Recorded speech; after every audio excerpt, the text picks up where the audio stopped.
тема, но действительно это не хватает в церквях, это чтобы мы исповедовались. Это очень важно. И я в своей жизни вижу тоже, если ты не исповедуешься, то что-то творится, что-то не так, что-то Бог ищет, Он любит, Он бушует в ветре, что-то делается, и ты все равно к Нему идешь, это слава Богу. И благодарность Богу за это. Оно будет как бы немножко эту тему затрогать так интересно, Бог работает, я не говорю с братом. Anyway, so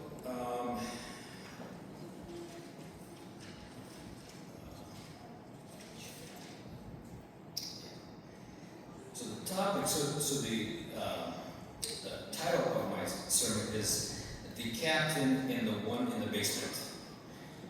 Капитан и тот, что в подвале. So all of us do garage sales once in a while, right? So we go through our house, room to room, and we look for clothes, for random electronics. We look for a lamp that we said, we'd fix it, 4 years ago, and we all pull it out into the garage sale, and so we move from room to room, box from box, garage, everywhere, and we empty it out, right? But then you go in the basement, and in the basement, you also move from one container to another, and depending on your mom or your wife and your craftiness in your house, you might have some kind of shelving that you've developed, and so here you suddenly see that item, and it's like no, not this item. I'm not gonna bring it out. This is very important for me. I can't take it out. So you see it and you don't want to take it out, and it's not a valuable item to anyone. It serves no value, but you just don't want to let it go. It's your item. Everything else has to go except for this item. And you leave it there, and so you get out. Same with spiritual life, brothers and sisters. Many of us live, and we do this garage sale thing in our life, and we only get rid of the things, just so to speak, the things on the surface, but we don't want to go deeper. We don't want to go in the basement and get that one item out because it's important for us for some reason. I was, just to kind of wrap your mind around what I'm talking about here. So I was at a coffee shop one time, which I really like doing. It's much easier to think and brainstorm there in other areas. But I saw this woman. She got a cup of coffee, and then she went. So the architecture of this, or the design of this coffee shop, is such that there's areas where you sort of pretend that you're drinking, or that you're drinking coffee, but you can do other things. And so she was painting her nails. Now I'm not opposed to any of this stuff, but what I'm opposed to is what came up to my mind is why do it in a quiet area? Why do it in a place, or why do it without anybody else seeing it? Why does it have to be in a corner and not in your family life setting? But that's a question for all of us to consider. Why do we hide certain things in our actions? So I found myself being that way, honestly. It's a very subtle thing, but it does occur with us. So anyway, that's where I'm going to go to Jonah, right? So Jonah chapter 1, Captain in the Storm, right? So let me read you Jonah chapter 1, verses 4 through 7. So my translation is a bit different. But anyway, so let's read. But the Lord hurled a great wind upon the sea, and such a mighty storm came upon the sea that the ship threatened to break up. Then the mariners were afraid, and each cried to his God. They threw the cargo that was in the ship into the sea to light it for them. Jonah, meanwhile, had gone down into the hold of the ship and had lain down and was fast asleep. The captain came and said to him, "What are you doing, sound asleep? Get up, call on your God. Perhaps the God will spare us a thought so that we do not perish. The sailors said to one another, "Come, let us cast lots, so that we may know on whose account this calamity has come upon us." So they cast lots, and the lot fell on Jonah. So, in a nutshell, so it's a very scary situation. The ocean, and it sort of lost its rhythm. A lot of things are moving. Maybe the vessel is breaking its sides. I don't know. Did you pull up my photo? Yeah. So if you just take a look at this vessel here, it's going to point to us. So this is the vessel. There's many parts to a vessel. It's pretty remarkable how it was back in the ancient times. But so the situation was dire. It was really, really bad. So if you look at, so I circled around красное, see it's a red. Это для акра, for an anchor. And я просто это представляю, you can keep it on. Я просто представляю, что maybe this anchor fell apart. Maybe it broke, and therefore he was really terrified. Apart from the storms, this captain, right? So he's experiencing a very big situation. There's no more room for anchor. No more some kind of mechanism for an anchor.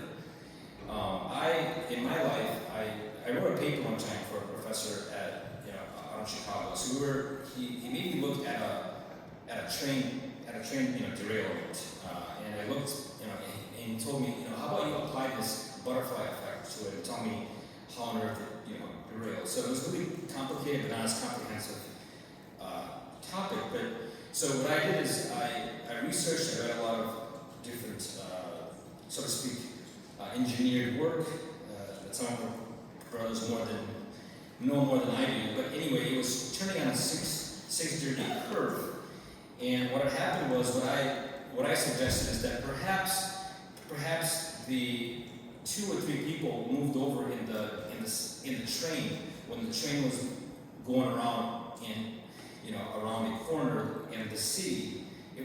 There was a city, New York City, that the train passengers would see.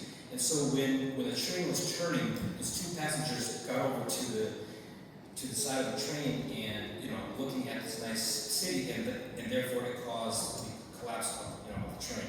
So anyway, that goes so much to say about weight of a person and so forth being on a certain transportation. But I'm just trying to show you guys what occurred here. It's a very dire situation, very, very serious what's going on this boat. And the captain is definitely, he's really scared. So now let's talk about something else. So the storm onsets, it's raining, and and what's the other interesting thing about this thing is this. So the storm onsets, but Jonah, coincidentally, while they're throwing out baggages, and while there's wind, and while there's these waves, Jonah is meandering in the boat. He's just walking around, in the boat, and the captain, so to speak, does not see him, which is quite interesting. And then he goes down and asks him, who are you? So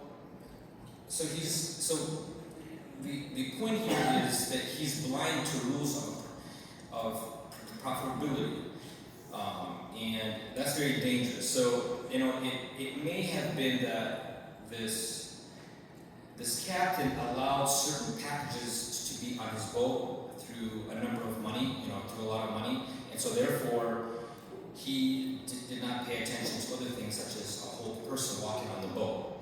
So because they threw out all of this stuff out of the boat, so therefore that implies a captain in his, character, that he did not really care about other things. If he doesn't care about what kind of packages are arriving on a boat, he will not care about what kind of people are walking on the boat. And so they cast lots, and so now just to kind of wrap it up. So Now we all of us we are captains in our life, and sometimes God throws storms in our life. Sometimes there are troubling times in our life, right? So we might feel very troubled. There might be, you might notice certain things in your life, and you wonder why that's happening. And sometimes you know why it's happening, and so you begin lightening the load of your life. You begin adjusting. You begin, so to speak, cutting different habits in life, and maybe canceling appointments.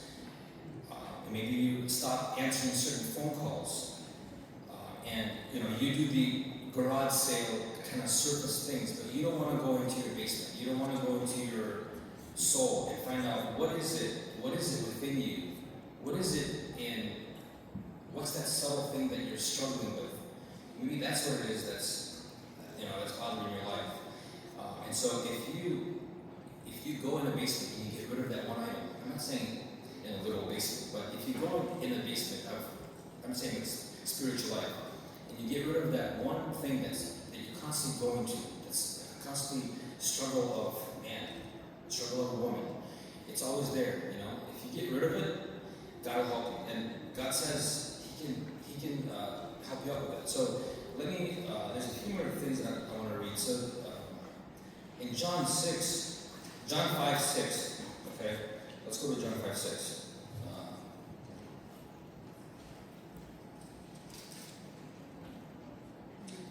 So this is about the man that's laying at Sabbath, right? So here we go. So when Jesus saw him lying there and knew that he had been there a long time, he said to him, "Do you want to be made well?" The sick man answered him, "Sir, I have no one to put me into the pool." Okay? So that articulation itself, I have nobody to put me in the pool, that is his problem. That is that subtle thing that's in the basement. I have nobody that can help me out. Okay, so this is you're listening to the world and how it's influencing how the brother had said before me, right? So it's influencing you in a certain way. It's giving you words into your mouth, and you think that's the way you should live. But if you realize that those are just not genuine words, that's just fake news, right? That's not true stuff. You got to get rid of those words, and God will help you.